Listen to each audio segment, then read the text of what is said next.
Hi friends, welcome back to Arul channel. இப்போ நம்ம எங்கே இருக்கோன்னு பார்த்தீங்கன்னா, சிக்மங்களூரில் முல்லையனகிரி பீக்கில் தான் நம்ம இருக்கோம். இது பயங்கரமான ஒரு செம்ம அமேசிங் ஒரு ட்ரிப்னே சொல்லலாம். அந்த க்ளவுட்ஸு, அந்த லைட்டாக தூறல், அந்த சில்னஸ்ஸு, ஒரு குறிப்பிட்ட இதுக்கு மேலே ஒரு சும்மா பக்கத்தில் இருக்க பின்னாடி முன்னாடி கொஞ்சம் பக்கத்தில் மட்டும்தான் வந்துட்டு ஆளுங்களே தெரியுறாங்க. அதுக்கப்புறம் யாருமே தெரியல. இது பார்த்தீங்கன்னா வந்துட்டு பசங்களால் குளிர் தாங்கவே முடியல.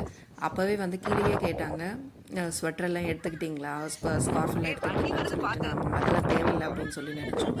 பட் வந்துட்டு இங்கே வந்து பார்த்ததுக்கப்புறம் தான் அவ்வளோ குளிராக இருக்குது. அந்த கார்லாம் பார்த்தீங்கன்னா அந்த பார்க்கிங் லைட் வந்து போட்டுக்கிட்டே தான் கார் வந்து மெதுவாக ஓட்டிகிட்டு போகிறாங்க. ரொம்ப சூப்பராக டிரைவிங் தெரிஞ்சிருந்தால் மட்டும் கார் எடுத்துகிட்டு வாங்க. ஏன்னா ரொம்ப ஃபுல்லாகவே ஃபாகியாக இருக்கும், நம்ம ஓட்டுறதே கொஞ்சம் கஷ்டமாக இருக்கும். இல்லைன்னா கீழேயே வந்துட்டு ஜீப் வந்து அவைலபிலிட்டி இருக்கும், நீங்கள் அதை செக் பண்ணி கூட நீங்கள் அதிலே வந்துக்கலாம். ஸோ கார் நிறுத்துறதுக்கு, ஜீப் நிறுத்துறதுக்கு இங்கே எல்லாமே பெரிய இடமாவே இருக்கும். நல்ல ஒரு இந்த சில்னஸில் செம்மையாக இருந்துச்சு. ரொம்பவே செம்மையாக என்ஜாய் பண்ண ஒரு இடம் வந்துட்டு முல்லையனகிரி போய்க்க. நல்ல சில்னஸ்ஸு, சுட சுட டீயு, மாங்காய் பஜ்ஜி, மேகி இது எல்லாமே அங்கே சேல் பண்ணுவாங்க. செம்மையாக இருக்கும். அந்த சூடுக்கு வந்துட்டு அப்படி சாப்பிடும்போது அவ்வளோ ஒரு ஹெவனில் இருந்த மாதிரி இருந்துச்சு. காலையில் எவ்வளோ சீக்கிரமாக வந்துட்டு கிளம்ப முடியுமோ அவ்வளோ சீக்கிரம் கிளம்புங்க. நான் ஒரு 5:40க்கு நான் வந்து கீழேருந்து கிளம்புனேன். ஒரு 6:50க்கு 6:30க்குள்ளே நான் இங்கே ரீச் ஆகிட்டேன். அந்த டைம்லேயே வந்துட்டு கொஞ்சம் டிராஃபிக் இருந்துச்சு. பட் நாங்கள் கீழே இறங்கும் போது வந்துட்டு பயங்கர டிராஃபிக் ஆகிடுச்சு. ஸோ நீங்கள் அந்த டிராஃபிக்லேயே நமக்கு டைமும் வேஸ்ட் ஆகும். ஸோ எவ்வளோ சீக்கிரம் வர முடியுமோ அவ்வளோ சீக்கிரம் கிளம்பிவாங்க. ஏன்னா நாங்கள் வந்து மேலே வரும்போதே எல்லோரும் பார்த்துட்டு கீழே இறங்கிலாம் வந்தாங்க.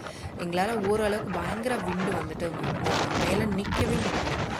ஸோ பயங்கர சில்னஸ் வேறு இருந்ததுனால எங்களால் ஓரளவுக்கு தான் வந்துட்டு மேலே போக முடிஞ்சது. ரொம்ப பீக் போக முடியலன்ற வருத்தம். இங்கே மேலே பார்த்திங்கன்னா ஒரு சிவன் டெம்பிள் இருக்குது. பீக் வந்துட்டு ரொம்பவே அழகாக இருக்கும்னு சொல்லுவாங்க. ஸோ ஆனால் பிரச்சனை என்னென்னா ரொம்ப வந்துட்டு விண்ட் அடித்ததுனால வந்துட்டு கொஞ்சம் டேஞ்சராக இருக்குதுன்னு சொல்லி ஃபீல் பண்ணிவிட்டு நாங்கள் திரும்பி வந்துட்டோம். ஒரு 3/4 தூரம் போயிட்டோம். ஸோ அதுக்கு மேலே வந்துட்டு போக வேணாம் அப்படின்னு சொல்லி பசங்களை வச்சுட்டு போக வேணாம் அப்படின்னு சொல்லிட்டு கொஞ்சம் கீழே வந்துட்டோம். கண்டிப்பாக உங்களுக்கு இந்த வீடியோ பிடிக்கும்னு நினைக்கிறேன். மறக்காமல் சப்ஸ்கிரைப் பண்ணிடுங்க, ஷேர் பண்ணிவிடுங்க, கமெண்ட் பண்ணிவிடுங்க.